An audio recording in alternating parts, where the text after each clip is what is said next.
Greetings, Mick McQuaid here, welcoming you to the last lab of the last day of iste780, Data-Driven Knowledge Discovery. So here we go with a lab on the NCI 60 data example. This is cancer cell line microarray data, which consists of 6,830 gene expression measurements on 64 cancer cell lines. I've already written the commands for it in here, and I've started R. So let's get going.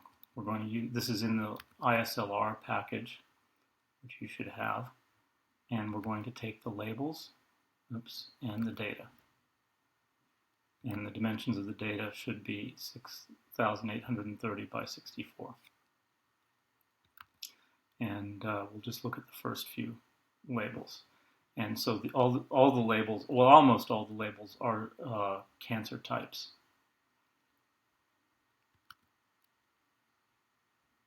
And here's how many there are of each type. You can see that there is one that's unknown, and it's not really clear to me whether the ones that are abbreviations are cancer types or something else. But obviously, breast cancer, melanoma, ovarian cancer, prostate cancer, renal cancer, and leukemia are all types of cancer.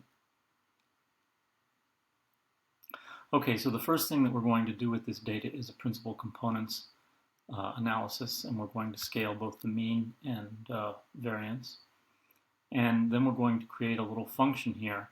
The function that we're creating is going to actually use the rainbow function. So this function is to set the colors in a plot, and the rainbow function is going to take an integer and return a vector containing that number, whatever that integer was, number of different colors. So the number of colors that are needed will be the integer that we'll feed in. Okay, and let's do the first plot. So these are a couple of plots from the textbook.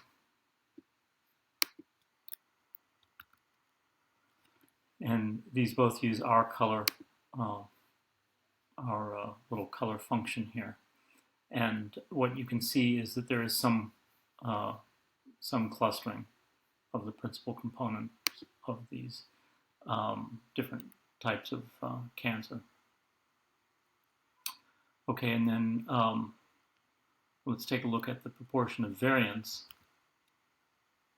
Now, we did this manually before, but we can do this automatically by saying summary of the object.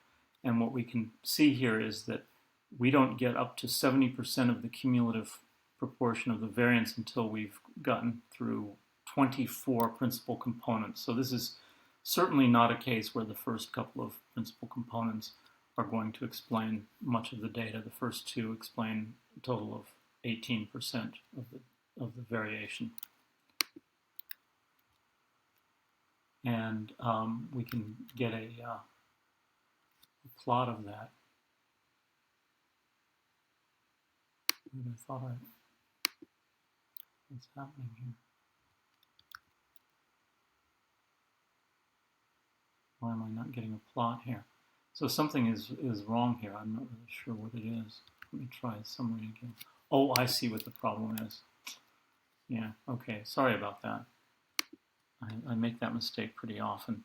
So that just gives us the mistake I made was staying in the cut and paste mode. So this gives us the variances, and if we take a look back at the raw data here, we see that, for example, 27.85 squared is about 772. Yeah, I knew that off the top of my head, right? So this is that variance, 27.85 squared. This is 21.48 squared, and so on down the line. And that's the default plot for this object. Okay, oh, and I'm doing it again.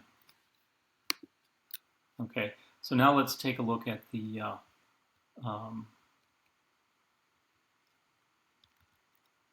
same object that we did before, the proportion of variance explained by each object. So we're making that into an object that we can plot.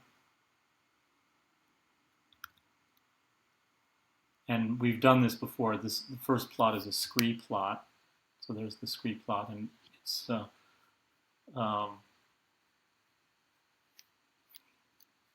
very, very little of the variance is explained by any individual. And quite in contrast to the cumulative plot that we looked at before, this cumulative plot is way down here. The plot we looked at before started, I think the first principal component was in the 60s, and by the second one we were in the 80s, so we saw a line that went across like this. So obviously this is not going to be a great way to do a low-dimensional description of the data. So let's move on to clustering. And we're going to first scale the data for clustering, which is typical. Make it the scaled data behave as distances. And I'm going to do this differently. So we're going to create figure 1017. I did this before, and it was just completely unreadable. So I'm doing this instead of 3 across. I'm just going to do them one at a time. Now the default for hclust is complete linkage. So you don't have to specify this, and the textbook doesn't specify it, but I like to specify it anyway as documentation, and you'll see why in a second. Okay, and here is the complete linkage version, and you can see, that the gene expressions, these labels are not what's being clustered. It is the gene expression information that's being clustered, but you can see that it makes sense that these tend to cluster together. Okay, now here's the version for average linkage, and I'm just going to do it. Let's take a look at this, and you can see that it's somewhat balanced. And we'll look at the average linkage one separately. And we'll see it's not as balanced, but it's still somewhat balanced. And then the single linkage version, which is very lopsided and is, characteristically has a lot of these places where, one item is added at a time. Okay, so from now on, let's just use complete linkage for the rest of this. Just a few more commands for clustering. And then we're going to cut the tree to obtain 4 clusters. And the question now is which labels appear in which clusters. Now, there are many labels, so I'm going to widen the display here. So let me just widen the display across like this. And I'm just going to say options width is 140, and you'll see why in a second. Oh, by the way, I said you'd see why I did why I listed complete linkage here, and it was because we were about to do 3 of them, and so it just looks better to see method complete, method average, and method single. It just is easier to tell. I guess the titles also obviously tell, but I like to see. I have a tendency to ignore the titles and labels and to just look at the raw commands, and you may have that same tendency. Okay, so now if you did the table on a narrower display, it'll be multiple rows looking like this. This is the whole thing in one row, so this is easier to read, I think. So there are 4 clusters 1 through 4 here, and each one of these labels appears in 1 or more clusters. So notice that leukemia all appears in 1 cluster. Melanoma all appears in 1 cluster. NSCLC, whatever that is, almost all appears in 1 cluster. Ovarian cancer all appears in 1 cluster. Renal cancer almost all appears in 1 cancer. So there is quite a bit of clustering by cancer type here. That's the point of this. And then I think we're going to do 1 more of these, so I'm going to leave the option open. Now I'm going to, let's see, what am I going to do? Okay, I'm going to plot it and do a cut line across the top of it. So this is where we cut it for. So this is the information that we've just been looking at in a different format here. Okay, it's the same, basically the same information. This is a little bit more informative because it gives the heights, and you can see that some things cluster at drastically different heights than other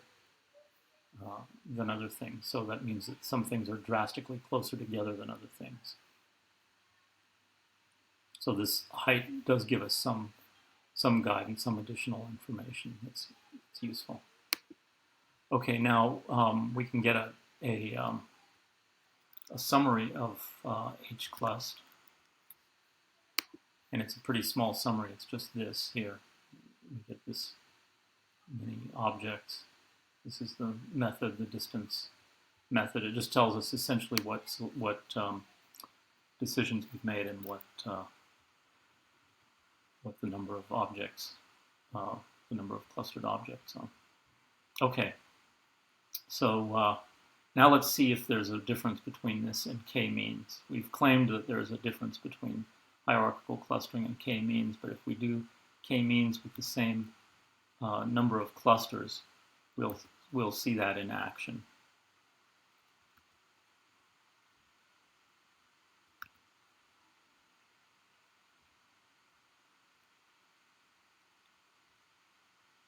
And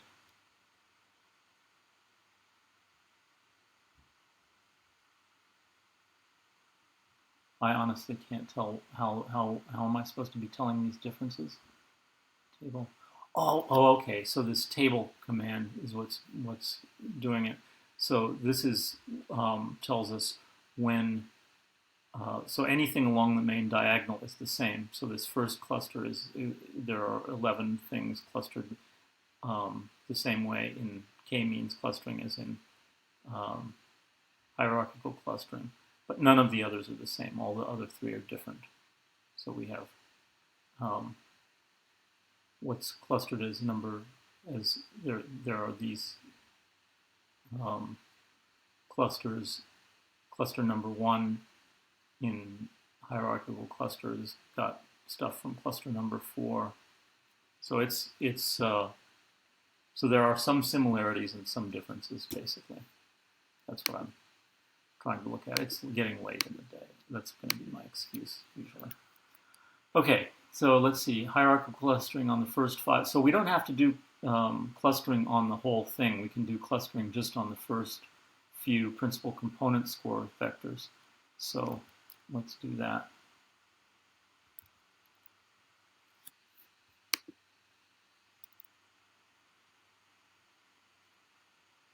And again, we see a lot of evidence of similarity. Look at that, all the colon cancers together, all the NSCLC together, all the melanomas together. So we see plenty of evidence of clustering on those first few principal component scores. And we can do a table. Oh yeah, this is the same table that we did before to see if things. So what we don't want is wow, I don't see anything that we don't want. This looks really good. I was going to say that in the previous one we had some where say breast cancer appeared in 3 different clusters, but here we've got nothing that appears in 3 clusters. Everything is in 1 or 2 clusters, and most of the things that are in 2 clusters are much more in 1 cluster than another. 7 and 2, 5 and 1, 8 and 1, 7 and 1. So I would say that this is a pretty good, a pretty telling clustering. And that's it. That's the end of this lab, the end of this chapter, and the end of this course. I hope it's been as enjoyable for you as it has been for me. I guess it's not really finished for you yet because you still have 1 homework assignment due. And I'll look forward to seeing that and grading it over the weekend. And I hope you got a lot out of this. I certainly did. And thank you very much for joining the class and sticking with it.